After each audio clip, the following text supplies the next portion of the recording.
যারা মুসলমানদের সামনেই ওরা কিছু খায় এবং সিগারেট খায় মুখের উপরে ধোঁয়া মারে। আমি তাদেরকে হুঁশিয়ার সাবধান করে বলে দিতে চাই, এখন যুব সমাজ রমজানের পবিত্র রাস্তা করতে হবে। দিনের বেলা হোটেল রেস্তোরাঁ করতে হবে।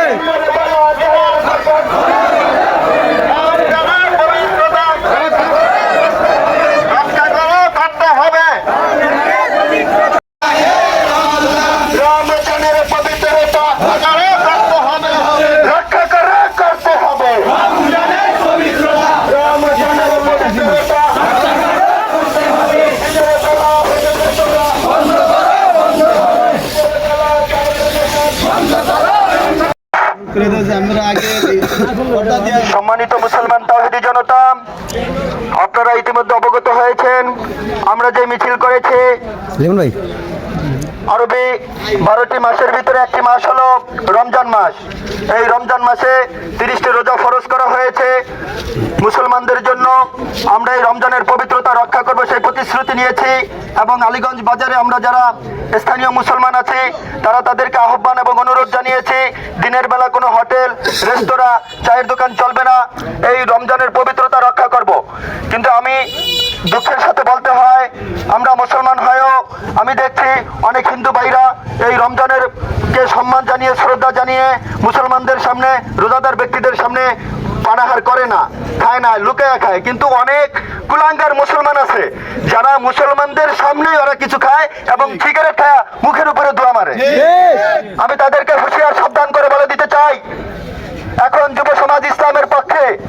যদি রমজান মাসে দিনের বেলা ওই পর্দা টাঙ্গিয়ে এবং ওই অসুস্থতার বাহানা করে যারা অসুস্থ আছে বাসায় থাকবে, লুকায়া খাবে, অসুস্থতার জন্য ইসলামে ছাড় আছে। কিন্তু অসুস্থতার বাহানা ধরে রোজাদার ব্যক্তিদের সামনে পানাহার করবেন, রোজাদারকে অসম্মান করবেন, এটা কখনো বরদাস্ত করা হবে না।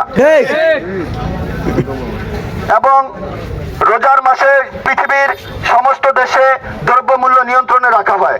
দ্রব্যমূল্যের ব্যাপারে এখন ইয়ং জেনারেশন যারা যুব সমাজ আছে, যারা কলেজ ভার্সিটিতে পড়ে, মাদ্রাসায় পড়াশোনা করে, দ্রব্যমূল্যের ব্যাপারে সরকারি মূল্য তালিকা তাদের অবগত আছে।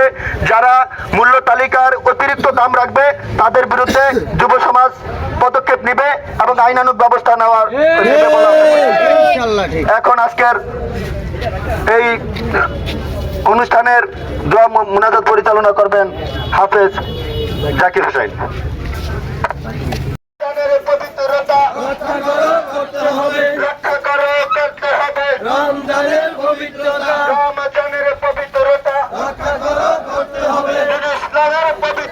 মাসের পবিত্রতা রক্ষা করার জন্যই এই মিছিলটি করা হয়েছে এবং আপনাদেরকে জানানো হয়েছে যে আমাদের মাঝখানে এই পবিত্র রমজান মাসটি একটি গুরুত্বপূর্ণ মাস, যেই মাসে আমাদের ইসলাম ধর্মের দিক নির্দেশনার জন্য কোরআন নাজিল হয়েছে।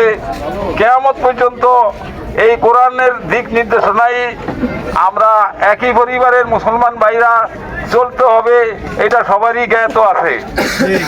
সেই পরিপ্রেক্ষিতে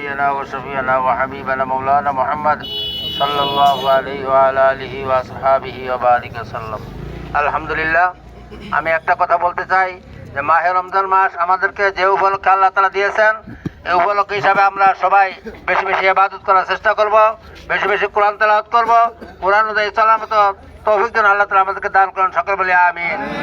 এই বলে আমার কথা শেষ করছি। এখন মনে রাখবেন আল্লাহুম্মা আমিন। রব্বানা যালামনা আনফুসানা ওয়া ইন লাম তাগফির লানা ওয়া তারহামনা লানাকুনান্না মিনাল খাসিরিন। রব্বানা আতিনা ফিদ দুনিয়া হাসানাতাও ওয়া ফিল আখিরাতি হাসানাতাও ওয়া কিনা আযাবান নার। রব্বিরহামহুমা কামা রাব্বায়ানি সগীরা। রব্বিরহামহুমা কামা রাব্বায়ানি সগীরা। রব্বিরহামহুমা কামা রাব্বায়ানি সগীরা। ইয়া আল্লাহ, মাবুদ মাওলা, আজকে আমাদেরকে মাওলা মাহে রমজান আমাদের সামনে ইয়া আল্লাহ মাহে রমজানের 30টি রোজা যেন আমরা থাকতে পারি তৌফিক দান করো। ইয়া আল্লাহ মাহে রমজানের তারাবিগুলো সঠিকভাবে আদায় করতে পারি তৌফিক দান করো। ইয়া আল্লাহ মাহে রমজানে যেভাবে ইবাদত করলে মাওলা তুমি খুশি হবে সেভাবে ইবাদত করার মতো তৌফিক দাও। ইয়া আল্লাহ আমাদের প্রত্যেকটা মুসলমানের প্রতি খাস রহমত নাযিল করো। ইয়া আল্লাহ প্রত্যেকটা মুসলমানকে তুমি সুস্থতা পরিণত করে দাও। ইয়া আল্লাহ আমরা যেন সঠিকভাবে সুন্দরভাবে তোমার হুকুম আহকাম পালন করতে পারি তৌফিক দান করো। ইয়া আল্লাহ আমাদের উপর তুমি খাস রহমত নাযিল করে দাও। ইয়া আল্লাহ প্রত্যেকের মানে নেক মাকসুদ তুমি পূরণ করে দাও। সুবহানা রাব্বিকা রাব্বিল ইজ্জাতি আম্মা ইয়াসিফুন সালামুন আলাল মুরসালিন আলহামদুলিল্লাহি রাব্বিল আলামিন কালিমাত তাইয়্যিবা লা ইলাহা ইল্লাল্লাহু মুহাম্মাদুর রাসূলুল্লাহ।